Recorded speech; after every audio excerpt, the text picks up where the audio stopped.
That's how I gotta sit up and listen to niggas talk. Yeah. That's all they care about. Yeah. Building the motor. Man, I'm gonna put some headers on it. I'm gonna get my interior done. I'm gonna get me some D's. So let me ask you this, because that goes into the pleasure of the world, right? Right. Cars, stuff, shoes, purses, right? And Sirach, chapter 11, verse 27. The affliction of an hour maketh a man forget pleasure. And again, the affliction of an hour, which is 60 minutes, maketh a man forget pleasure. And in his end, his deeds shall be discovered. May I? Come. We've been on the phone this week, right? Come. The spirit is so over-vexed. I don't think it's ever been a time in our friendship, in our lives, that we've come to this level of spookism. Yeah, I like that. Spookism. Spookism. Yeah. It's real spooky up here. Yeah. And we have to sit up and watch our friends. They ain't spooked. I'm jealous of this unspooked Negro. Yeah. Yeah. Life is grand. Oh man, I'm gonna pull the scripture. How the knowledge of the Lord put you in sorrow. Yeah. Go ahead. Yeah. So as the elder pulled that, when you look at Sirach 11:27, the affliction of an hour maketh a man forget pleasure. That's what we dealing with. We dealing with spiritual affliction, not just mental, physical affliction. We're also dealing with spiritual affliction. We brought this out on the phone, I believe, yesterday. In the conversation. Ecclesiastes chapter 1, verse 18. Oh, yeah, we did. For in much wisdom is much grief. And he that increaseth knowledge increaseth sorrow. When we came into the truth as babes, all we knew was that this chocolate milk in this bottle through this little tiny hole in this nipple tastes amazing. Tastes amazing. And then they took the chocolate milk out and swapped it out for water. Yeah. Funky water too. Yeah. Dominican Republic water. Yeah. Ooh, we can't even drink that. Right. And so you sip it through the straw, it tastes like you ran through somebody's ass first. And you like, I don't want to drink no more of this. And it's like, that's all that's left on earth. So you got to drink that every day for the rest of your life. Tuck ass. Why? Because you came in the house. Once you come in the house, it's rules.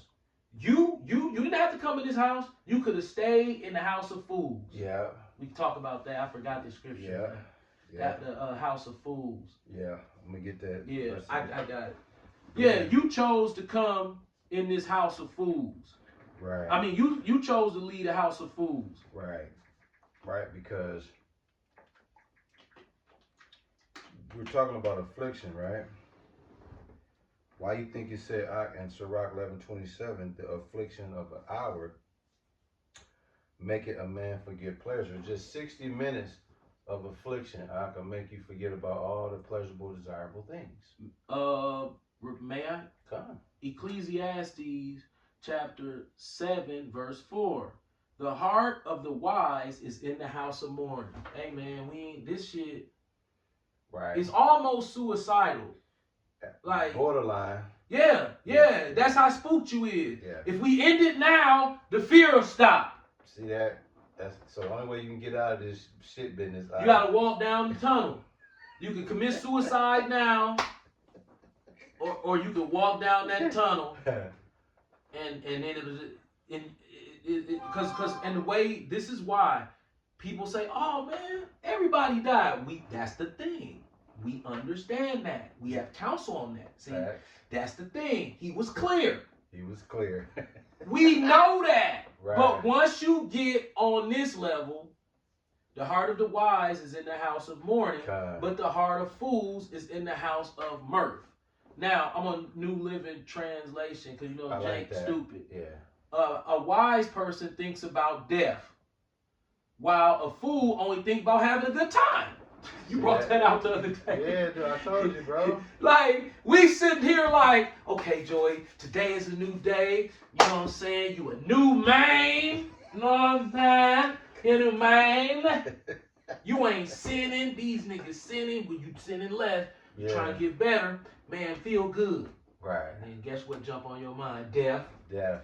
Horrible death. Horrible death. Death, every way death can fly. Right. Lefty, righty. Right. Righty, you be shoving righty off. Right. Hey, This what the Lord do to me. What you want today? You want a couple back electrical shocks in the back, in the neck, behind the eye? What about the knee? What about the hip? Well, lefty, you'll just be sitting there feeling amazing. Right. Not a pain in the world. And it seems like somebody send an electric shock straight through lefty. Wham! And you'll be like, then here come the angels.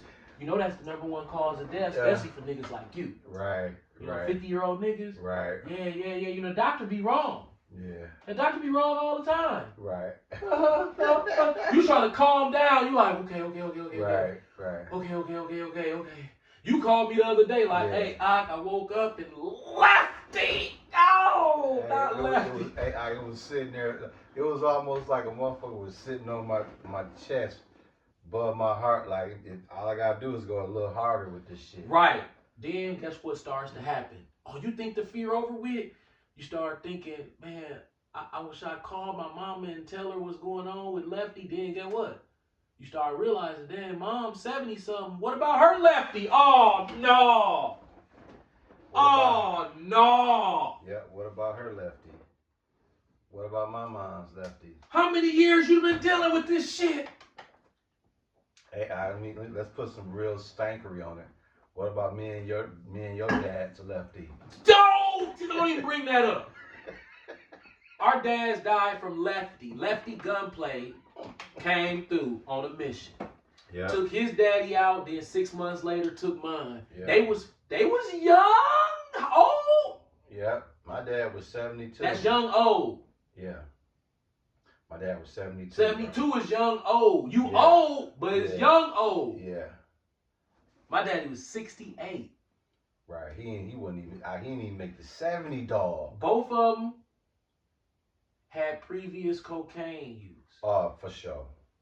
But despite that, car crash. Yeah. Yeah. Yeah, man. I said. What about this one? You sitting there, you having the time of your mental zen, and that electric shock bolt go behind your eye like, yeah.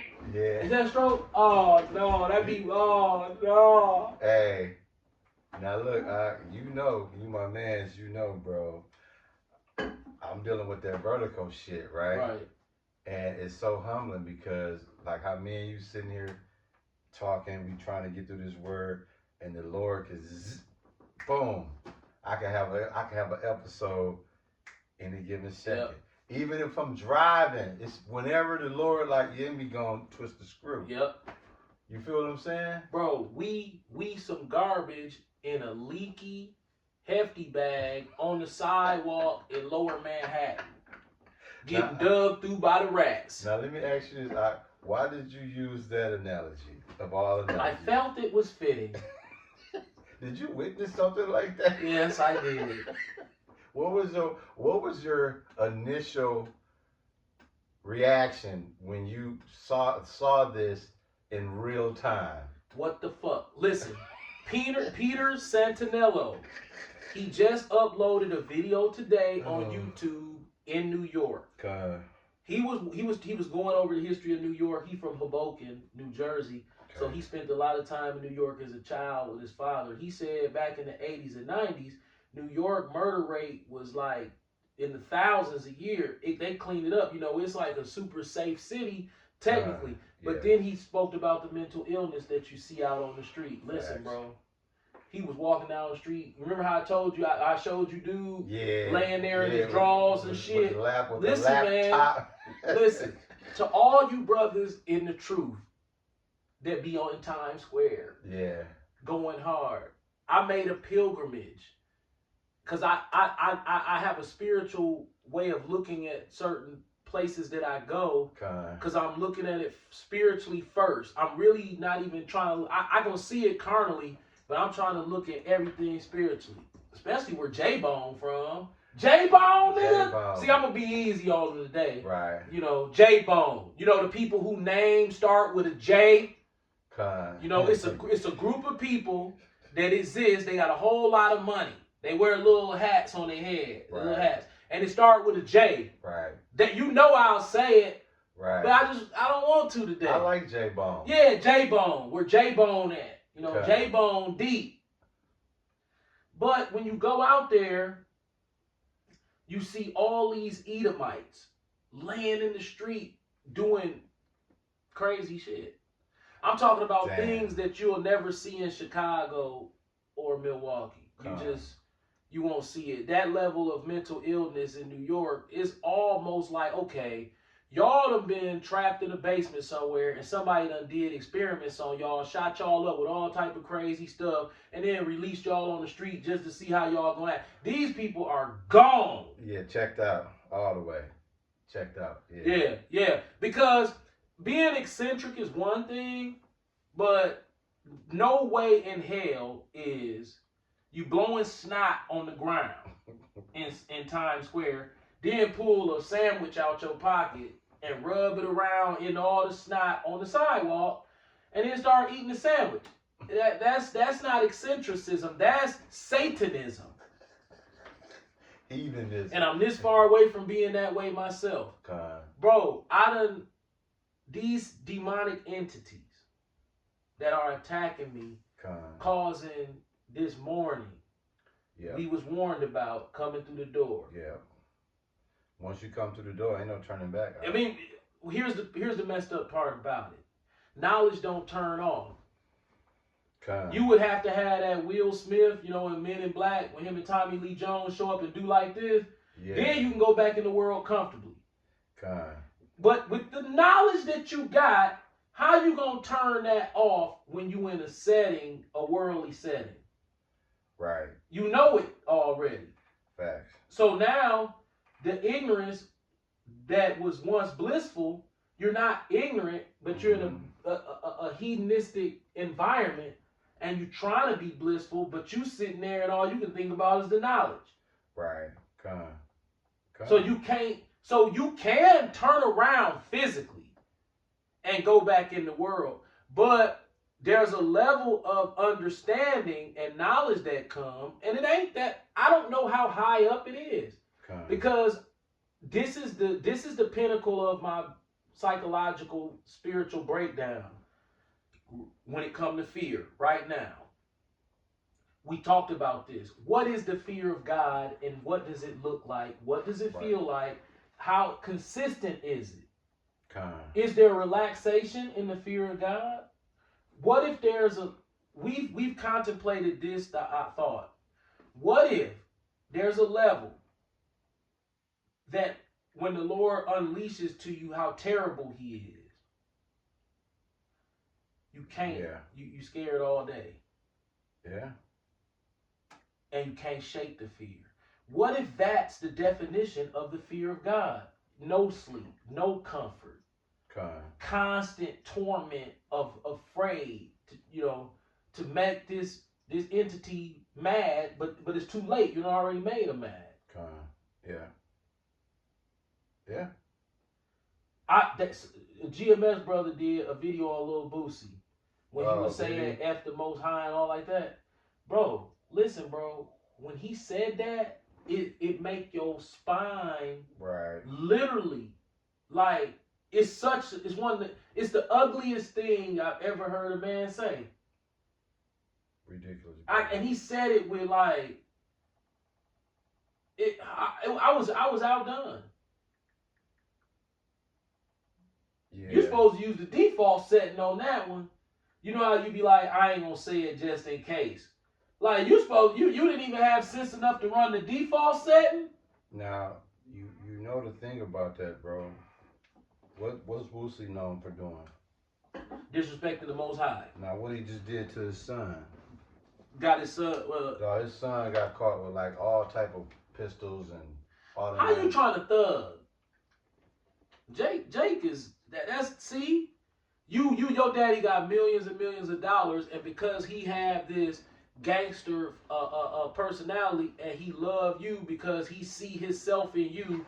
You trying to live the street life, but you driving a Lambo truck off of tax money that y'all pay taxes on. I got one for you, bro. You ready? Yeah. 2 Peter, chapter 2, verse 21. For it had been better for them to not have known the way of righteousness than after they have known it to turn from the holy commandment delivered unto them. There you go. And here's something in simple terminology. When you stop celebrating Christmas and New Year's, and then you say to yourself, this is hypothetical, you say to yourself, I'm going to start back celebrate. If you celebrate, and this is hypothetical, we have not celebrated. If you celebrate, get what you're going to realize. You bypassed the financial benefit of not listening to this goddamn devil. Yeah. Yeah. Brookfield Properties own Mayfair Mall, okay? Brookfield Properties is a subsidiary company of BlackRock, and BlackRock's CEO and founder is Larry Fink. And he has a little bitty hat, one of the little bitty black hats on top of the J-Bone. Yeah, Jay Bizzle. See? Jay Bigadale. Yeah, he slam dunked the little yarmulke on top of the J-Bone. Yeah. So, here you had J-Bone selling ponies. He's selling the Deodoras and shit. Mm-hmm. You know what I'm saying? He's selling the Deodora. How the fuck is you J-Bone, Jay Bizzle, and then you selling me Christmas, but you don't celebrate Christmas? Yeah. There is a major conflict of interest between Christianity and Judaism. Yeah. What the fuck is going on? Yeah. So, I don't celebrate, but come to my store, buy your shit, right, watch my commercials to know what store to go to get the shit. I'm going to say Merry Christmas in the commercial. Fact, though. I'm going to have Christmas trees all in the commercial. Christmas. Everything in the commercial. Yeah. And I don't celebrate it. That's fucked up, bro. Y'all can't see.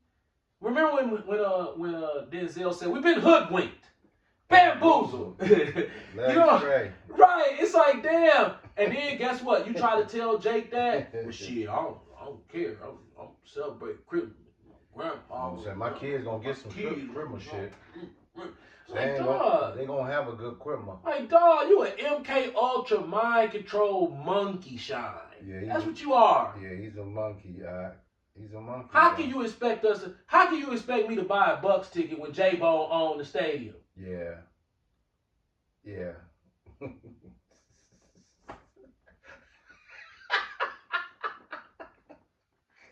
So you just gonna get J-Bone your little middle class little check. Man.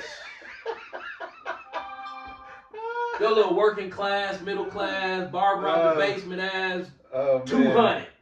Oh, man. Just so you can go down there and sit next to J-Bone. Yeah. Hey, J-Bone ugly, too. Listen, bro. Give me a second, bro. Oh, J-Bone is ugly. He's not a handsome guy. J-Bone is like Quasimodo or something. Yeah. But Jake love to be seen with J-Bone. Yeah, man. See, it's like this, bro. We already talked about it, man. Why? Can you get that? Better to go through the eye of the needle. The eye of the needle scripture.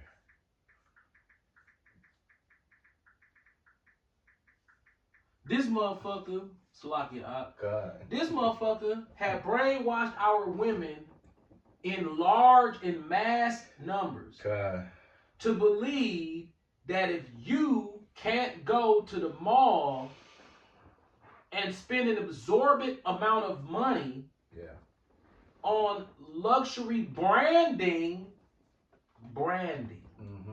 that's the key word, branding. you are lesser. You're lesser than her. You lesser than the white man. You ain't worth nothing. Yeah. If you can't afford a gigantic house, make enough money to blow in all these white people restaurants and blow in these white people fashion stores, then it's like, they call you a dusty. But when you look at that from ultimate supreme level of knowledge and break it down to the molecule, is you and the white man offering me some used sex in exchange for her bringing you, basically y'all slaving me out, and the reward is nothing. But I get my pole licked by a pony. Pole licked by a pony. Right. So wait a minute. Let me figure this out. Okay. She in front of me doing this, right? I want this. So the way I get it is I get the money to the white boy. That's how it's looking. And where do that leave me? With a pony to lick your pole. She got a closet full of bullshit. Facts. It's bullshit. Facts. It's been psychologically entrenched in her mind by J-Bone, Paramount, right? Right? The Sumner family, right? Facts. These people like this. That this is the life right here. This is the life to go in all these fashion label stores and just shop till you drop. That's the life for the nigga woman. That's the life that she wants in massive numbers. Yeah. He's created a monster, turned her loose on the Negroes that's out here scavenging. Niggas making $40,000 a year. That's crazy, bro. And they blowing that shit. And then you got the black female who's entrenched in this psychological warfare that she's losing miserably. Yeah. With Edom, the J-Bones to be in particular. And you have a culture of over materialism and insecurity in men that I've never seen before. I've been a barber for 37 years. I've never seen men this insecure about themselves. Facts. And it's aged indiscriminate. Yeah. Yeah. I don't care if they 20. I don't care if they 30. If a nigga hairline going back, he damn near is like, he damn near suicide. I'm like, damn. When my hair fell out, I didn't even really, I just was like, it is, you know.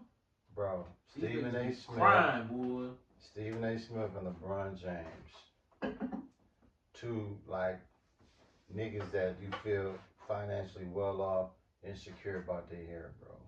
If you look at Rick Ross, you know what I be thinking? I'm like, okay, so. He insecure about his beard, too. You get your hair cut, and then you have it spray painted to make it look more like a cartoon. Yeah. Ridiculous,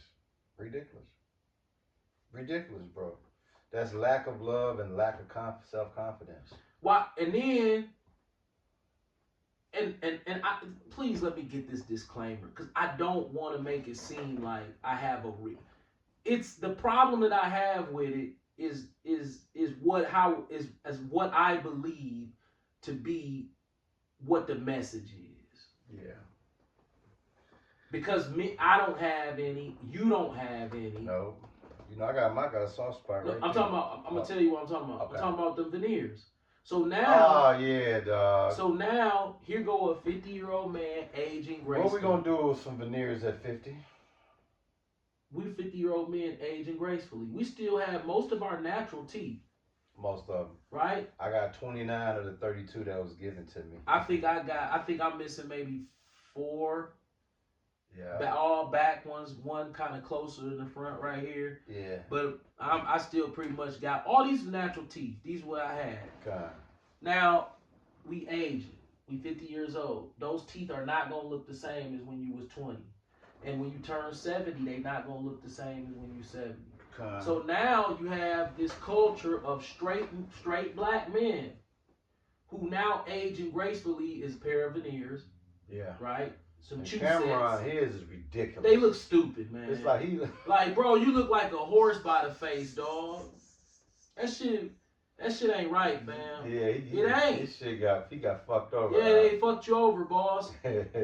You up in that motherfucker looking like shit, looking like J-Bo by the face. You know what I'm saying? God. Master Splinter looking ass nigga.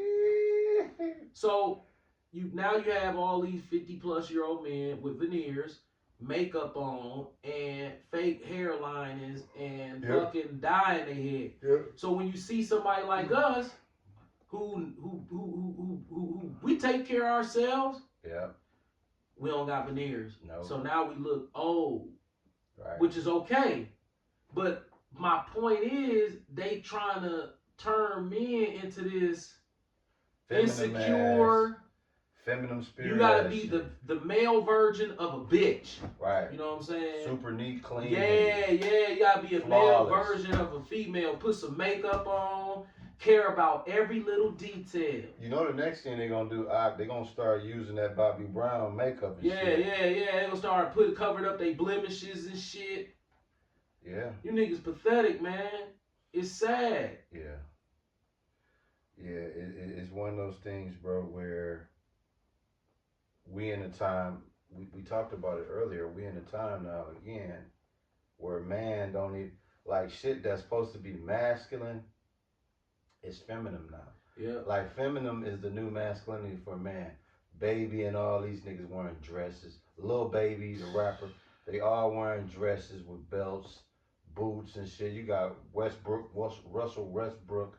You got all these motherfuckers, man, that's dressing like super weird, dog. Bro, I promise you, I be wanting to get to the point.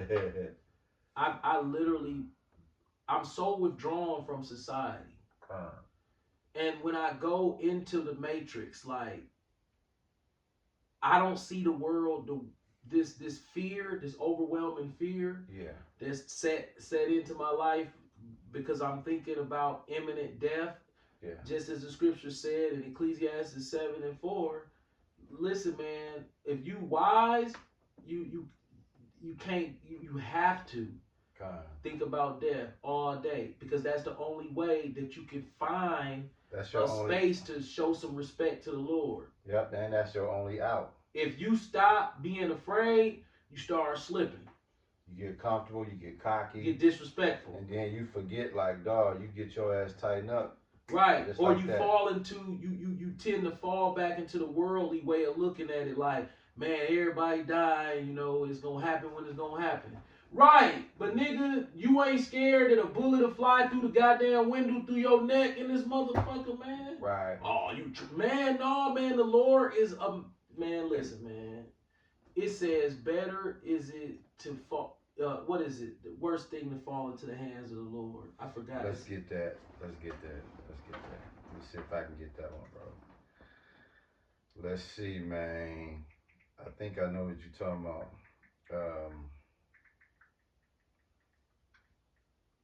Got it. You got it? Yep. I want to come out of Bible Hub because I want to hit a couple different. I want to hit the New Living Translation. Is that the Hebrews? Yeah. Yep. Okay. Yep. I'm looking at the. I can give you the New Living Translation. Yeah. Okay. The New Living Translation said, "It is a terrible thing to fall into the hands of the living God." Terrible. That means you scared, man, and it's gonna be fucked up. Yeah. I'm gonna give you I'm gonna give you one example that of falling into the hands of the Lord. The way that they did Tweezy in front of the club. No, they treated dog, bro. Treated him. They still treating him. Talking about, man, hacked him down. It's like, whoa. Yeah. That's terrible. Yeah. Okay. Yeah. That ain't the only thing that's terrible. What about this? Matthew 10:28, bro. I'm gonna give you this one, bro, as we get ready to close. This is one of my favorite ones. You want the New Living Translation? Yeah. Or New Living Translation, Matthew 10:28. Don't be afraid of those who want to kill your body. They cannot touch your soul. Fear only God, who can destroy both soul and body in hell. It goes back to that fear again. We worrying about man. The Lord like, nigga, The person you fearing, he about to bow down to me. Right. And that's another thing that I talked to you about that I'm unable, it seemed impossible to shake. The fear of man. So it's like I'm trying to put myself in this meditative state to where if I start to fear man, I can picture the Lord saying, no, no, no, no, no, no, joy, joy, joy, joy, joy. Focus on me. Focus on me. Right. No, no, no, no, no, no, no, no, no, no. Focus on me. Focus on me. I'm trying to get something that can work to stop that. Well, Yahweh shot tell Peter, hey, don't look at the water, just focus on me. What happened when he looked at that water? Man. He looked down, he was cooked. What you got for us, Aqua? You ready to close, man? Hey man, it's a terrible thing. It's a fearful thing to sit at this with this man, it's bad. I'm telling you, man, we be on the phone now and it's like, bro, it's shit or get off the pot, bro. Man, I'm telling you, man. Like, the way I look at it as we close out is this: fear the Lord, obey the Lord, pay down your debt. Everything else is bullshit. It's bullshit. It's folly. It's make believe bullshit. Dog, America is done. Wiped. Wiped. They wiped, bro. So listen, man. As I turn over to the elders, we're ready to close out. We are closer to dying than living. When you understand that, you should move different. That your thought process should be different. Yo, like basically, we in the house of mourning. We not in the house of mirth. And we could easily exit into the house of mirth, but then the Lord gonna tax us for that. Yep. See, we are built to be miserable. We are built to be paranoid. We are built to fear the Lord all day, 24/7. We don't get to laugh. We don't get to joke. We don't get to do any of that. We're supposed to be in fear of Him 24/7, paranoid 24/7. And if we operating outside of that, pride done stuck in somewhere. And here's further reference before we close. We take periodic getaway. For sure. We'll go to Mexico, go to other cities. And I just came from back from Miami. To try to unwind. There you go. Pushing the reset button. You think that that's a lot? We not unwinding. We running. Facts. Because yeah, traveling is more frustrating and scary than staying here. Facts. But it's like it's worse. It's way worse because you look at the factors. You gotta get on an airplane. The Lord, like, all right, I mean, you gotta get there, be there, and come back. You gotta go through. And then it's little that you get sick over there. Stomach bug. 3-4 day headache. You can get injured over there too. Get injured over there. Get killed over there. Hey, you can wake up with lefty kind of. Right. So it's like that fear don't leave, it intensify. Yeah.